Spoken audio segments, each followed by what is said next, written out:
Hello, and welcome to today's webinar on investing in rural America. And with that, I'd like to turn it over to Christopher McLean. Chris? Thank you very much. Welcome, everybody. Welcome to our webinar. I am Christopher McLean, the Assistant Administrator of the RUS Electric Program. And I am pleased this afternoon to be able to set the pace for an exciting new era for the rural utility service and rural America. Just yesterday, the Secretary of Agriculture, the Administrator of the Rural Utility Service, honored guests from the Senate and House and White House announced two new programs that the RUS is pleased to be able to implement: the Powering Affordable Clean Energy Program, or PACE, and the new Empowering Rural America, or New ERA program, which will provide much needed financial assistance to be able to transition to clean, affordable, reliable, resilient power.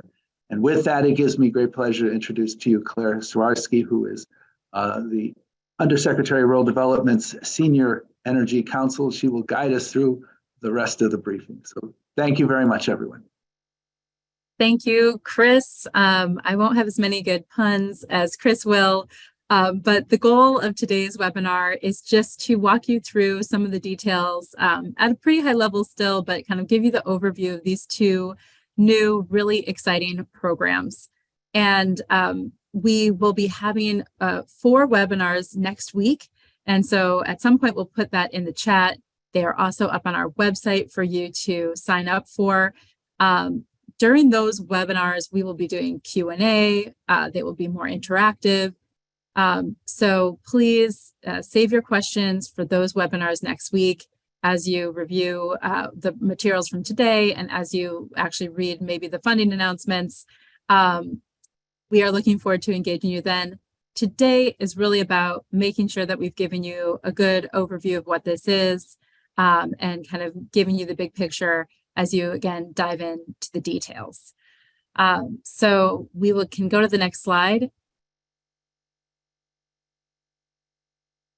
Again, we are talking about 2 new programs here, completely new programs for the Rural Utility Service at Rural Development here at USDA. And they are the Powering Affordable Clean Energy Program, PACE, and the Empowering Rural America New ERA program. Again, these come from the Inflation Reduction Act, sections 22001 and 2204, if you ever want to refer back to those original statutes. But, you know, at a really high level, these are the largest investments in rural electrification since 1936. We had a big launch at the White House yesterday, where that was reiterated by congressional members, senior White House folks, Secretary Vilsack. I think we're all really excited about the opportunity here for these brand new programs. We are offering grants, loans, loan modifications, partial loan forgiveness. We'll get into all these details. And really the goal is, you know, reduce pollution, improve health outcomes for rural communities, lowering energy costs for rural America, creating economic opportunities, and really hopefully everybody taking advantage of these programs as once in a generation opportunity for some serious new investments and economic opportunity to enhance the quality of everybody's lives. So next slide, please. PACE. Okay, digging into the details here a little bit. So program goal is really to increase renewable energy and clean energy in rural America, make it significantly more affordable for consumers, especially for clean energy, for distressed, disadvantaged, and tribal communities.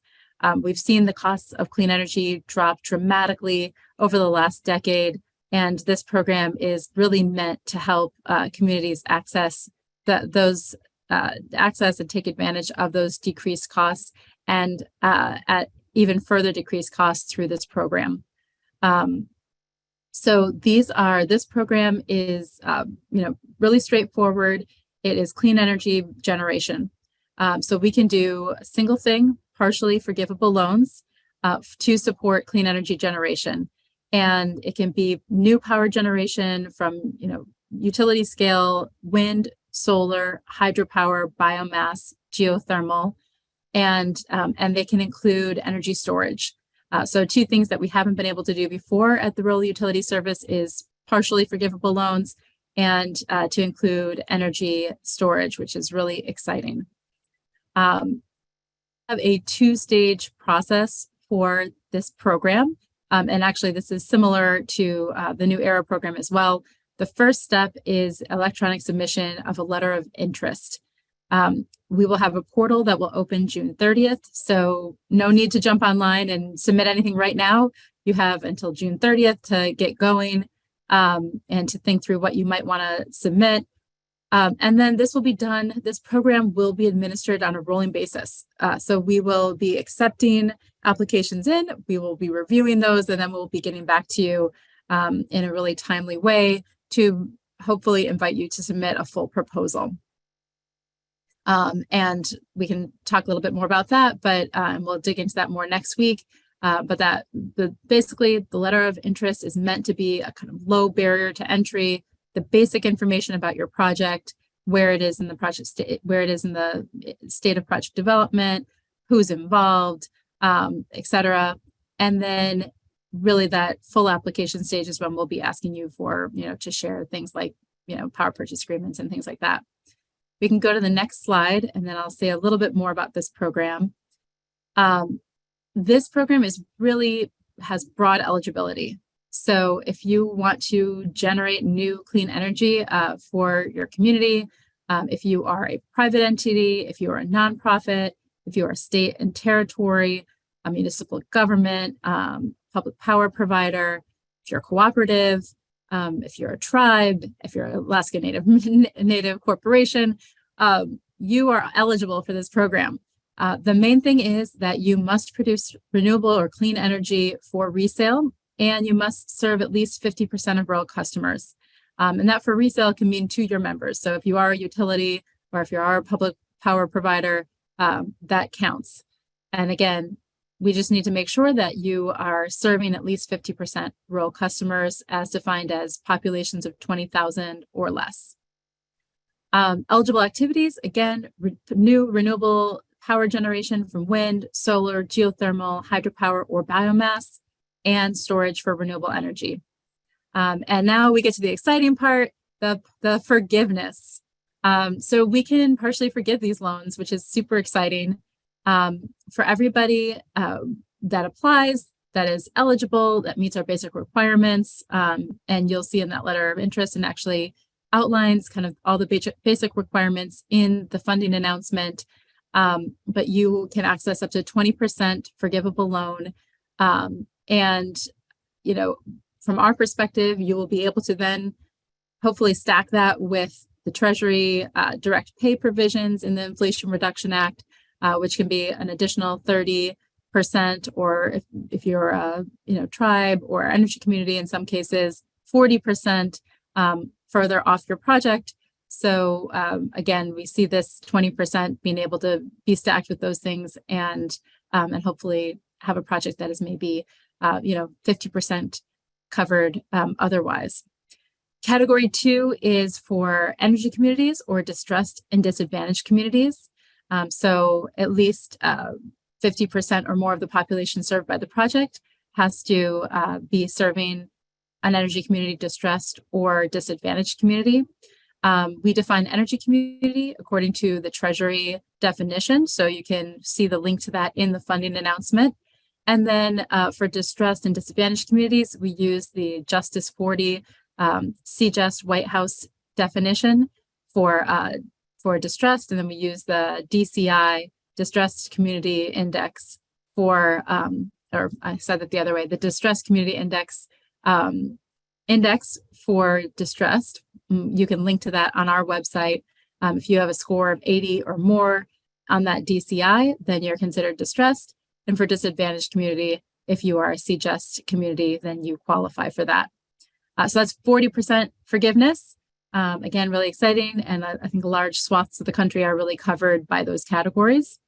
And then for category 3, it's 60% total loan forgiveness if you are located in Puerto Rico, the Virgin Islands, Guam, American Samoa, other compacts of free association states, or the proposed service area consists of 60% or more tribal area or serves an area that constitutes a SUDA.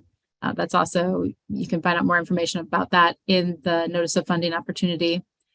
Or the project is owned by an Indian tribe, and this also includes Alaska Native corporations. So again, really exciting, quite high level of forgiveness here, loan forgiveness. And then again, with the expectation that you could stack that with the IRA, other IRA tax credits. We're hoping that this program means that clean energy for rural America becomes, it's already quite affordable and becomes even more affordable for everyone. So we'll go to the next slide, please. The timeline for this program, we've just launched it yesterday. And then right now, from this period through June and really beyond, we'll be hosting webinars, we'll be speaking at conferences, we'll be available to answer questions. We really want to be accessible for you. June 30th, as I mentioned, is when the portal will be open for you to submit letters of interest, and those will be reviewed on a rolling basis. Starting in July, we will begin reviewing those letters of interest and inviting folks to submit full proposals. And applicants will be required to submit full proposals within 60 days unless otherwise agreed to with the agency. And then we hope that by September, we'll start announcing projects. So again, please get ready and please submit, because we really love to start announcing projects as early as September, and obviously then on through the next year.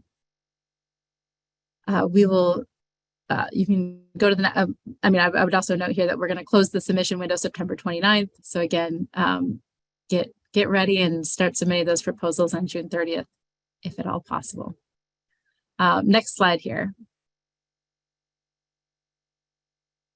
The next program that we'll talk about is the Empowering Rural America New Era program. This is the program for our rural cooperatives, rural electric cooperatives across the country. So this is $9.7 billion in budget authority for the long-term resiliency, reliability, and affordability of rural electric systems. And per the statute, the goal of this program is to achieve the greatest reductions in greenhouse gas emissions. So unlike PACE, which will be done on a rolling basis, this will be a competitive program. And again, we'll be looking for those proposals that are most competitive in terms of the greatest reduction in greenhouse gas emissions. Eligibility for this program is really our electric cooperatives, those who have been, who have that tax designation, who have been RUS borrower or REA borrower in the past. Again, cooperative entities, you should know who you are. The activities supported here are really clear from the statute, and we can support the purchase or the ownership of new renewable energy. We can support zero emission systems, carbon capture and storage systems, the deployment of these systems, energy efficiency improvements to generation and transmission. So that can be included here as well.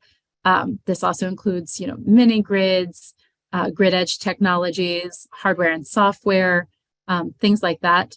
And I would note that similar to the PACE program, you can, and I didn't mention this about PACE, but you'll see this in the funding announcement, that some of those costs associated with connecting energy, interconnection costs and things like that are potentially eligible costs as well. So this is really meant to be about system change, about enabling co-ops to make the transitions that they want to make. It's completely voluntary, and we're hoping that our rural electric cooperatives see this as a great opportunity to really think across their entire systems and what kind of upgrades they want to make to take advantage of all of the really great, often American innovation that we've seen in the energy sector over the last couple of decades. The permitted uses of funds, grants up to a maximum of 25% of your total project cost.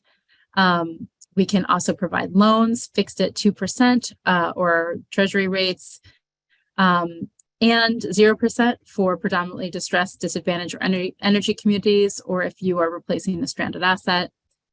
We can also refinance debt for stranded assets at 0%. And we can do any combination of the above. So you could, choose to do a grant or a loan, or you could do some combination of all three of these things. The feedback that we heard about this program was that our cooperatives really wanted to make sure that they had the flexibility to implement this in a way that made sense for them. And so that has been our primary objective here and how we've designed this and what we've put on the table. So we are aiming for this to be flexible for you to be able to apply for what you need to, and to really, as our administrator Burke says, drive whatever car you want to the destination you want to go to. And so we have made this flexible and are really excited about the product offering that we're putting on the table. Hopefully is very attractive. Again, can be all used in combination with the Inflation Reduction Act direct pay as well. So we'll go to the next slide.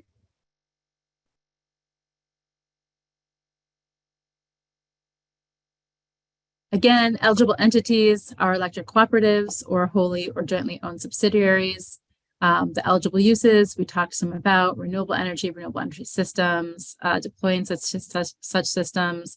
This can also include, again, distributed renewables, grid edge technologies, etc. And then this will have a similar process to that of PACE. So we'll start with the letter of interest. We will open up the portal window a month after PACE. So PACE will open June 30th. This will open July 31st, and then close a month later. So a kind of bottom line for everybody is that you've got to have your letter of interest in by August 31st. And you must, letter of interest, we've outlined in the funding announcement what we'll be asking of you to include in that. And then this is where, at this stage, is where we will score your proposal. So I'll talk more about that on the next slide. But, all of these, we expect the kind of baseline of requirement is that proposals will reflect reliability and resiliency in the power system and the energy system, and affordability as well. That is clear in the statute that affordability, reliability, and resiliency are kind of the baseline. So that is how we've approached it here. And then again, we'll have that competitive process. We'll score proposals. We'll get back to everybody, and we will then hopefully invite a lot of folks to submit full applications. The highest scoring applications will be invited to submit a full application, which will then again be, you'll be required to submit within 60 days unless otherwise agreed. And then here I would note that, we reserve the right to negotiate a final package of assistance. So the final package of assistance may be different than what you submit to us.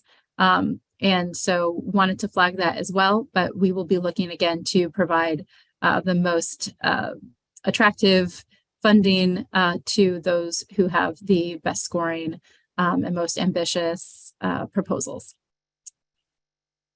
Again, allowable funding requests. So just to go through this again for everybody, you can request any single product of the following or any combination of loans to finance the cost of new clean energy projects at the Treasury rate or at as low as 2%. And unless you are refinancing or unless you are replacing a stranded asset or serving a distressed and disadvantaged community. I'll say that again in bullet 4. You can also apply for grant up to 25% of the total cost of your proposal. Refinancing of stranded assets at a interest rate as low as 0. Those benefits then have to be reinvested into eligible activities.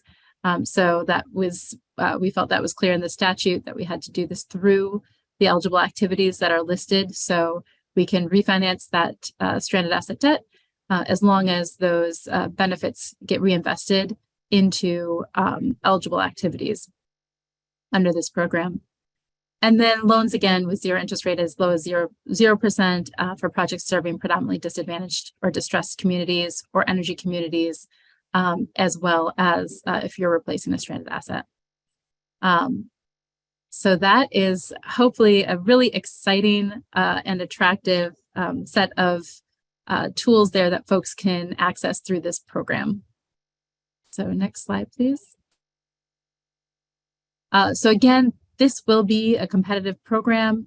We will be scoring proposals as they come in. They will have a maximum of 60 points.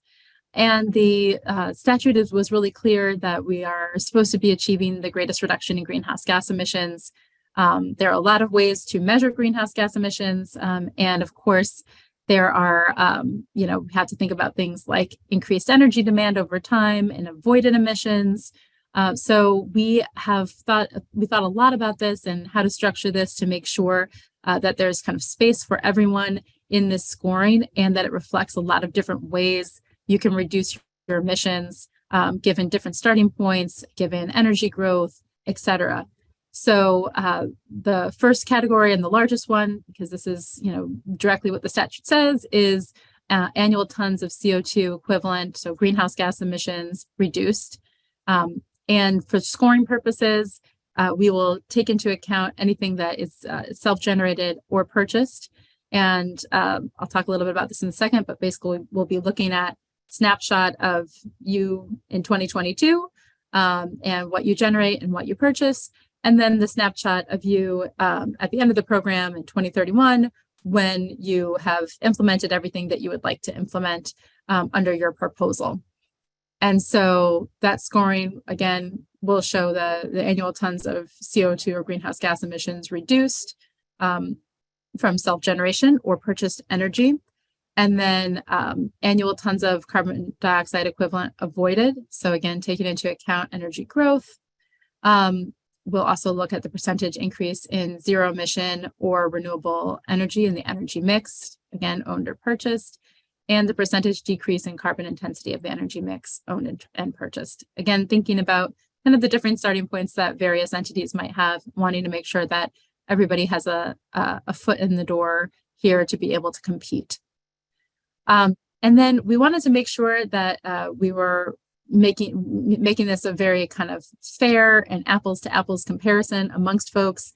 Again, there are a lot of ways to calculate greenhouse gas emissions. There are a lot of different models out there that EPA and DOE and others have.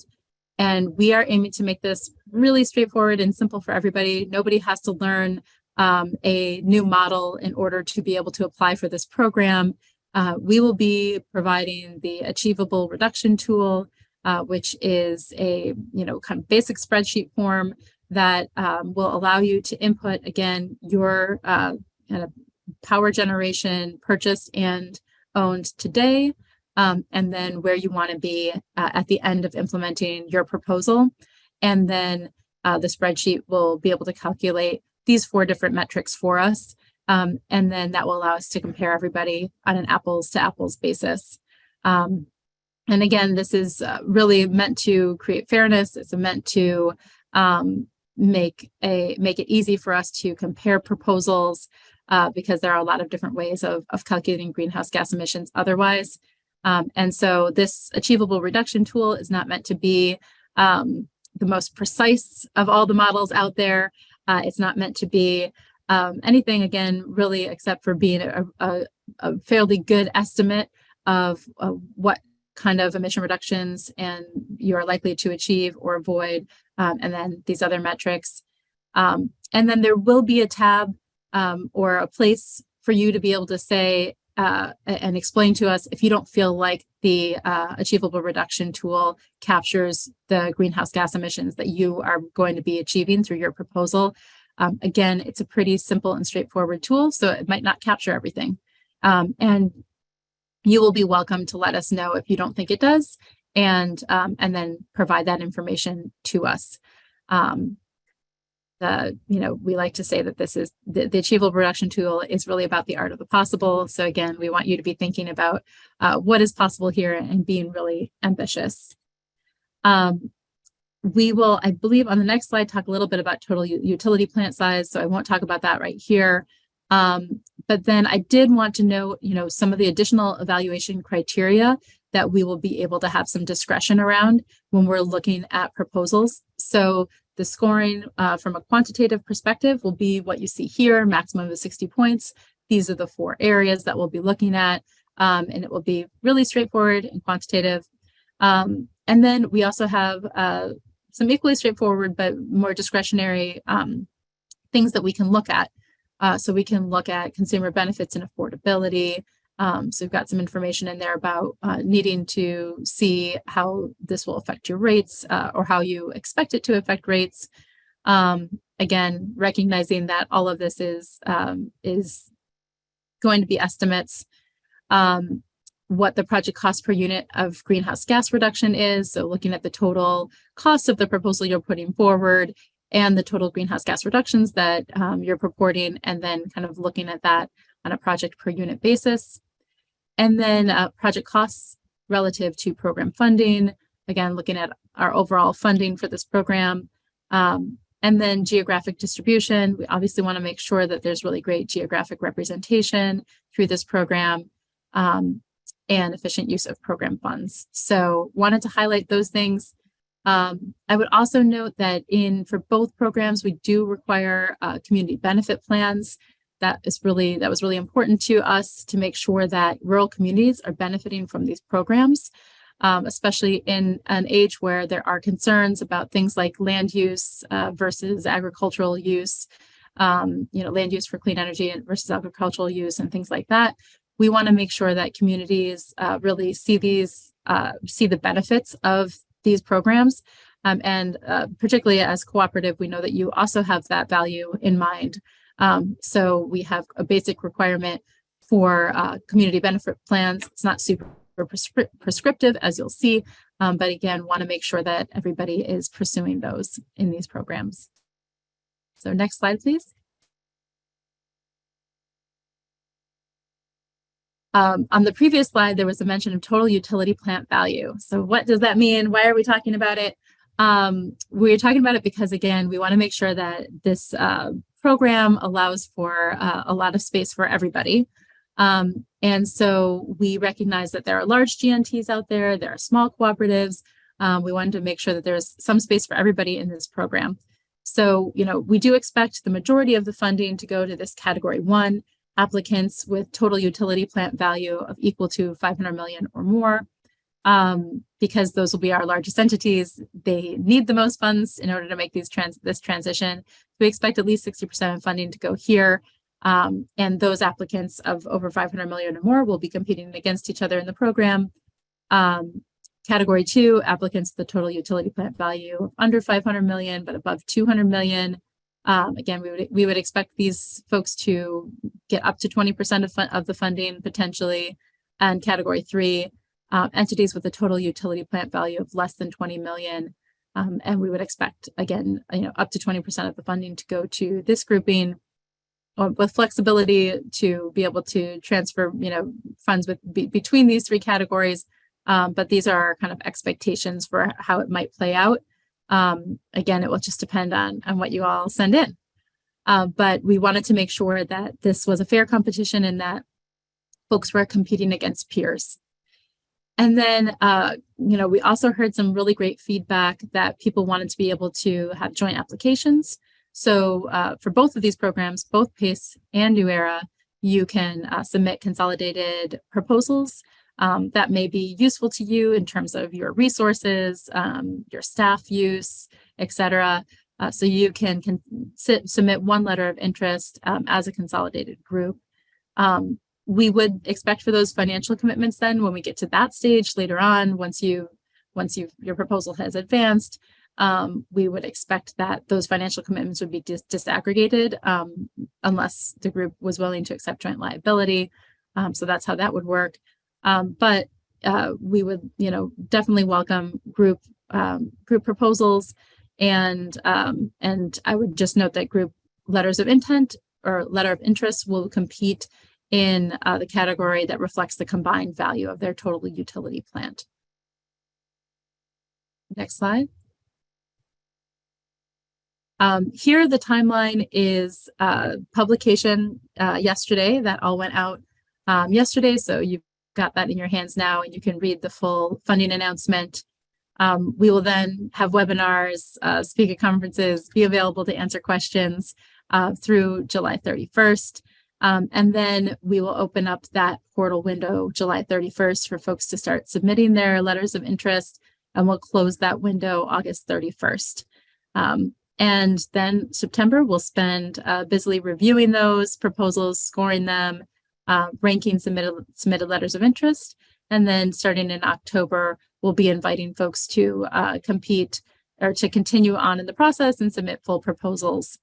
And again, you'll have 60 days to do so unless otherwise agreed to. And then since these will be a little bit more complex legally and in terms of contracts, we expect that we'll probably start in December or January, starting to award and make announcements through the end of next year. So next slide, please. We will, again, this is just meant to be an overview, so you can get kind of like the high level picture of what these look like.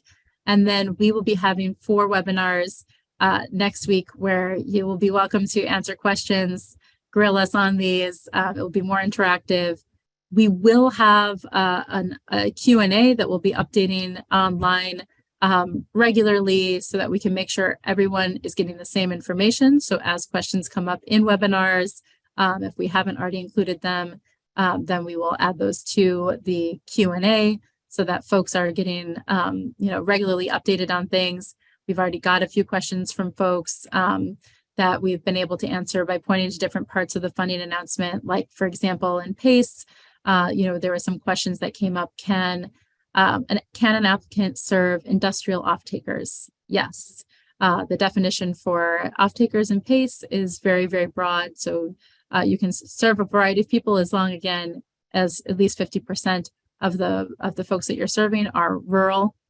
And then, things like under PACE, can I have, I know I can have one application. Can I have multiple projects from different sites in there that I'm including in that one application? And the answer again is yes. And that's in the funding announcement as well. So things like that as they come up.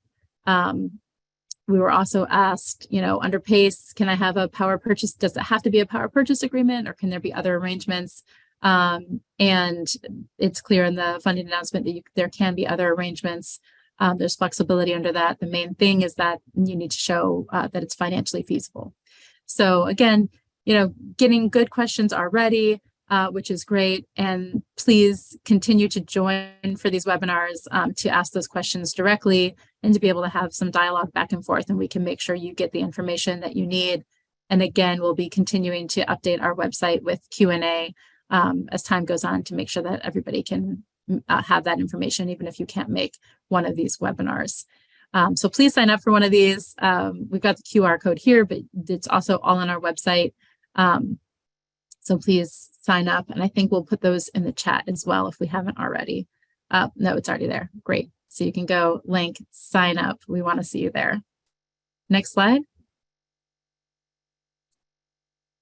Again, key resources here will stay on the screen for a little while. They're also on the right here if you want to click on them. But we have links here to the Inflation Reduction webpage on the USDA Rural Development page. We have a link to our electric programs. We also have sign up to Gov Delivery, so you can sign up for regular updates. You can see our current lending rates. So one thing I didn't mention is for the PACE program, those will be done. The interest rate for those are based on the municipal rate, which is on our website and set quarterly. And so you can get a sense of what those municipal rates look like for the PACE program, and check that out at our USDA lending rates. And then, of course, you do, for both of these programs, need to be registered at sam.gov. So please, if you are not already registered as a sam.gov entity, please start that process. That's really important. And make sure that as a federal government, we can be tracking things across different applicants and making sure that everybody is registered. Next slide, please. You can also contact us. So if for those of you who don't know, obviously, Chris and I and the team here, a number of our team members are here, Jason Lumia, the Chief of Staff in the Rural Utilities Service, Tasha Deerdorf, basically our project manager for all of this. We are available to you. We also have a few other folks on the line, Eliza Drews and Jamie Jackson, and our broader team, who are really wonderful. And again, we want to be as accessible as possible. So please reach out to us. You also have a general field representative, which is great, from the Rural Utilities Service that covers your state. And so you can figure out, if you don't know your GFR, your general field representative yet, go to this link, find your GFR. They are awesome. They are great sources of information. They know the process in and out, and they can really walk you through things, etc. So please check out and figure out who your GFR is. They will be a great asset to you through this process as well. And then we do have an initial set of FAQs up that can be found on our webpage. And again, we'll be looking to update those regularly. And you can send additional questions here, but I really encourage you to save them instead of flooding the inbox yet. Save them for next week's webinar and ask them there, and join us there. Next slide. I think that might be it.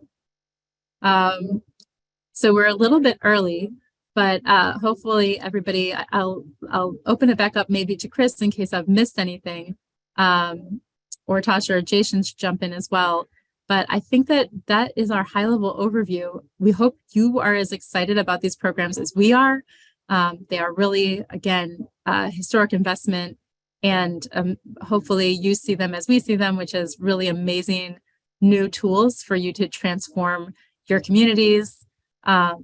And put a lot of work into this, really listened to you guys through the process. Hopefully you see yourselves reflected in these programs and how we put them together. And thank you. We really, really look forward to asking more questions and then applying for these programs. So Chris, back over to you. Yeah, well, thank you very much, Claire, for, again, a wonderful presentation about an extraordinary opportunity for rural America. And, we know today we're just beginning the exposition of how this program will work. And Claire showed you the upcoming dates for deeper dives on individual elements of the two funding notices. So we'll be able to get into more details. We also have a ability to submit questions to us. You sign on to our webpage. We welcome your questions, and we'll publish FAQs as they come in. So thank you, everybody, for sharing your afternoon with us. Please study those funding notices, take advantage of this amazing opportunity, and we look forward to seeing your letters of interest come in as quickly as possible. Thank you, everyone. Have a great day. Thank you.